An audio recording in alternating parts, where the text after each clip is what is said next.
Marathi cinema म्हटलं की आपल्या डोळ्यांसमोर कौटुंबिक कथा, ग्रामीण विषय, सामाजिक चित्रपट किंवा कमी बजेटचे सिनेमे उभे राहतात. पण गेल्या काही वर्षात एक गोष्ट खूप वेगाने बदलताना दिसते. मराठी इंडस्ट्री आता आपल्या इतिहासाकडे, संस्कृतीकडे आणि महाराष्ट्र घडवणाऱ्या महान व्यक्तिमत्वांकडे नव्या नजरेने पाहू लागली आहे. यात मराठीच नाही तर बॉलिवूडचाही समावेश आहे.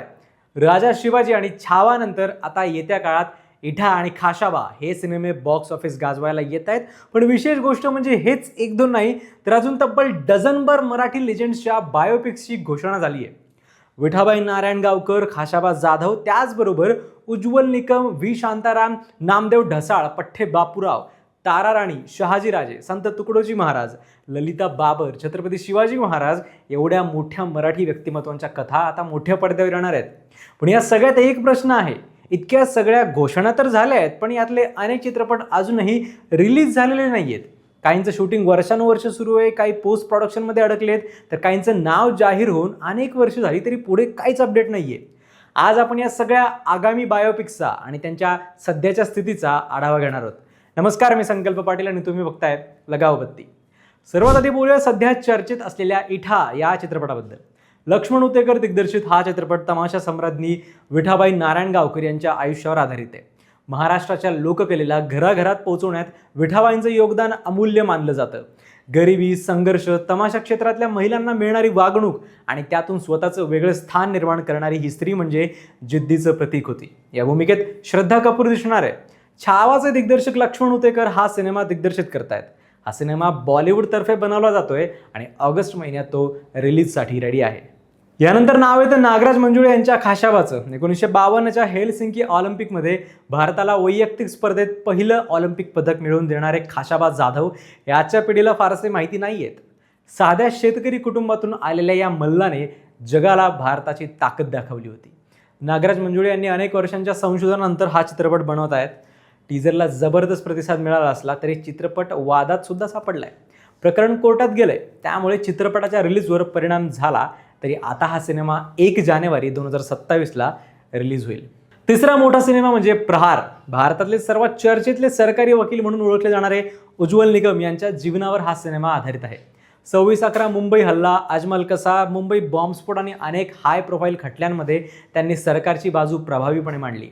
त्यामुळे त्यांच्या करिअरमध्ये अनेक थ्रिलिंग कोर्टरूम ड्रामे आहेत. अविनाश अरुण या चित्रपटाचं दिग्दर्शन करत असून राजकुमार राव उज्ज्वल निकम यांच्या भूमिकेत दिसणार आहे. पहिला लोक समोर आल्यानंतर चित्रपटाची उत्सुकता आणखी वाढली आहे. भारतीय सिनेमाचा इतिहास लिहायचा असला तर व्ही शांताराम यांच्याशिवाय तो पूर्णच होऊ शकत नाही. म्हणूनच V Shantaram the rebel of Indian cinema या चित्रपटाची घोषणा झाली. शांताराम बापूंनी 2 आंखे 12 हात, झनक झनक पायल बाजे, नवरंग असे अनेक क्लासिक सिनेमे दिलेत. तांत्रिक प्रयोग, सामाजिक विषय आणि भव्य सिनेमॅटिक विजन यामुळे त्यांना भारतीय सिनेमाचे शिल्पकार असं मानलं जातं. डॉक्टर काशीनाथ घाणेकर बनवणारे अभिजित देशपांडे हा सिनेमा दिग्दर्शित करत असून सिद्धांत चतुर्वेदी प्रमुख भूमिकेत दिसणार असल्याची माहिती समोर आली आहे. पण प्रेक्षकांना सिद्धांतबाबत जरा डाऊट आहे की तो या भूमिकेला न्याय देऊ शकेल का की नाही. आता सिनेमा रिलीज झाल्यावरच हे कळेल. साहित्य, सामाजिक चळवळ आणि विद्रोही विचार यांचं नाव घेतलं की नामदेव ढसाळ यांचं नाव आवर्जून घ्यावं लागतं. दलित पॅन्थर चळवळीचे सहसंस्थापक आणि मराठीतल्या सर्वात प्रभावी कवींपैकी एक असलेल्या ढसाळ यांच्या जीवनावर ढसाळ हा सिनेमा येतोय. त्यांच्या कविता, त्यांचं राजकारण, मुंबईच्या गल्लीबोळातलं वास्तव आणि समाज व्यवस्थेवर त्यांनी केलेला प्रहार हे सगळं मोठ्या पडद्यावर आणणं हे मोठं आव्हान आहे. त्यामुळे साहित्यप्रेमी आणि चित्रपटप्रेमी दोघांच्याही नजरा या चित्रपटावर आहेत. नामदेवरावांच्या भूमिकेत ललित प्रभाकर आहे, तर वरुण राणा हे या सिनेमाचं दिग्दर्शन करत आहेत. मुख्य म्हणजे साऊथचे लेजंड एलाय राजा हे सिनेमात म्युझिक देणार आहेत. तर या सिनेमाचं शूटिंग झालं असून यावर्षी ऑक्टोबर महिन्यात हा सिनेमा रिलीज होईल. लोककलेचा विषय निघाला की पठ्ठे बापूरावांचं नाव विसरता येत नाही. तमाशा आणि लावणीला वेगळी ओळख मिळवून देणाऱ्या या कलाकारावर प्रसाद ओक पठ्ठे बापूराव हा चित्रपट दिग्दर्शित करतायत. मराठी लोककलेच्या सुवर्ण काळाची झलक या चित्रपटातून पाहायला मिळणार आहे. त्याचबरोबर मराठी संस्कृतीतल्या तमाशा परंपरेचाही मोठा पट या चित्रपटातून उलगडण्याची शक्यता आहे. पण हा सिनेमा अनाऊन्स होऊन जवळपास 3 वर्ष आता होत आहेत आणि या सिनेमाचा ना अजून टीजर आलाय ना कुठलीच अपडेट समोर आली आहे. त्यामुळे आता हा सिनेमा कधी येतोय हे पाहणं महत्त्वाचं ठरेल. इतिहासप्रेमींसाठी आणखी 2 मोठे चित्रपट म्हणजे मोगलमर्दिनी छत्रपती ताराराणी आणि शहाजीराजे. छत्रपती शिवाजी महाराजांच्या निधनानंतर औरंगजेबाविरुद्ध मराठा साम्राज्य टिकवून ठेवण्यात तारा राणीची भूमिका खूप महत्त्वाची होती, तरीही त्यांच्या जीवनावर फार कमी सिनेमे आले. राहुल जाधव हा चित्रपट दिग्दर्शित करतायत, पण हा सिनेमा सुद्धा मागची अनेक वर्ष रखडलाय. अभिनेत्री सोनाली कुलकर्णी या सिनेमात मुख्य भूमिकेत आहे, पण सिनेमा नक्की कधी येईल यावर काहीच अपडेट इतक्यात तरी आलेली नाहीये.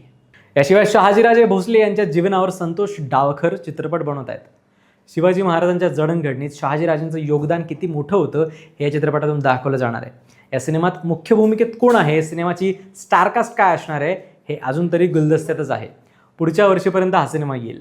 खेळाडूंच्या आयुष्यावरही मराठी इंडस्ट्री लक्ष केंद्रित करते. ऑलिम्पियन ललिता बाबर यांच्या जीवनावर अक्षय वर्धापूरकर चित्रपट बनवत आहेत. ग्रामीण भागातून जागतिक स्तरापर्यंत पोहोचलेल्या या खेळाडूचा संघर्ष प्रेरणादायी आहे. सिनेमात मुख्य भूमिकेत अमृता खानविलकर काम करते, पण हा सिनेमा सुद्धा 2024 सालीच प्रदर्शित होणार होता. मात्र अजून या सिनेमावर कुठलीच अपडेट समोर आलेली नाहीये. त्याचप्रमाणे संत तुकडोजी महाराज यांच्या जीवनावर खंजिरीचे बोल हा चित्रपट अनंत महादेवन दिग्दर्शित करतायत आणि ग्रामविकास, कीर्तन आणि समाज जागृती यासाठी आयुष्य वेचणाऱ्या या संताचा प्रवास नव्या पिढीपर्यंत पोहोचवण्याचा प्रयत्न यात असेल. अभिनेते प्रसाद ओक या सिनेमात तुकडोजी महाराजांची भूमिका साकारतायत. हा सिनेमा पुढच्या वर्षी रिलीज होईल. यावर्षी मार्च महिन्यात या सिनेमाची घोषणा झाली आहे. महापरिनिर्वाण या चित्रपटातून नामदेवराव भटकर यांच्या जीवनावर सुद्धा प्रकाश टाकला जाणार आहे. त्यांनी बाबासाहेब आंबेडकर यांच्या अंत्ययात्रेचं दुर्मिळ चित्रण केलं होतं. शैलेंद्र बागडे यांनी या सिनेमाचं दिग्दर्शन केलंय. प्रसाद ओक या सिनेमात मुख्य भूमिकेत आहेत आणि या सिनेमाचं शूट पूर्ण झालंय, पण 2024 साली अनाऊन्स झालेला हा सिनेमा अजून प्रदर्शित झालेला नाहीये. यावर्षी 6 डिसेंबरला हा सिनेमा प्रदर्शित होऊ शकतो अशा चर्चा आहेत. आणि या सगळ्या चित्रपटांमध्ये सर्वात मोठा आणि सर्वाधिक चर्चेत असलेला प्रोजेक्ट म्हणजे Chhatrapati Shivaji Maharaj the pride of India. Sandeep Singh यांनी काही वर्षांपूर्वी या चित्रपटाची घोषणा केली होती. मोठं बजेट, पॅन इंडिया रिलीज आणि आंतरराष्ट्रीय दर्जाची निर्मिती अशी घोषणा झाली होती. पण घोषणा झाल्यानंतर कलाकार, शूटिंग आणि रिलीजबाबत फारसे अधिकृत अपडेट्स आले नाही आहेत. त्यामुळे हा प्रोजेक्ट अजूनसुद्धा रखडलेला मानला जातोय. या सिनेमाचे स्टारकास्ट मात्र मजबूत आहे. कांतारा बनवणारा ऋषभ शेट्टी या सिनेमात महाराजांची भूमिका साकारतोय आणि औरंगजेबाच्या भूमिकेत आहे विवेक ओबेरॉय. हा सिनेमा पुढच्या वर्षी रिलीज होऊ शकतो. खरं तर या सगळ्या प्रोजेक्ट्सकडे पाहिलं तर एक गोष्ट स्पष्ट दिसते. मराठी सिनेमाकडे कथा कधीच कमी नव्हत्या. कमी होती ती त्या कथांना मोठ्या स्केलवर सांगण्याच्या तयारीची. मात्र अशा चित्रपटांसाठी प्रचंड संशोधन, मोठं बजेट, ऐतिहासिक अचूकता, कुटुंबियांची परवानगी, कायदेशीर प्रक्रिया आणि योग्य कलाकारांची उपलब्धता या सगळ्यांमुळे अनेक प्रोजेक्ट्स वर्षानुवर्ष रखडतात.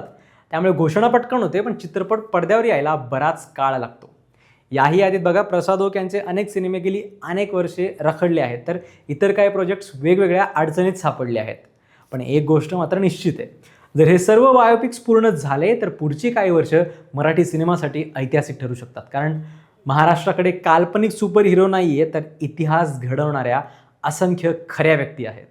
आणि त्यांच्या आयुष्याच्या गोष्टी जर प्रामाणिकपणे मोठ्या पडद्यावर आल्या तर त्या कोणत्याही काल्पनिक सिनेमापेक्षा जास्त प्रभावी ठरू शकतात.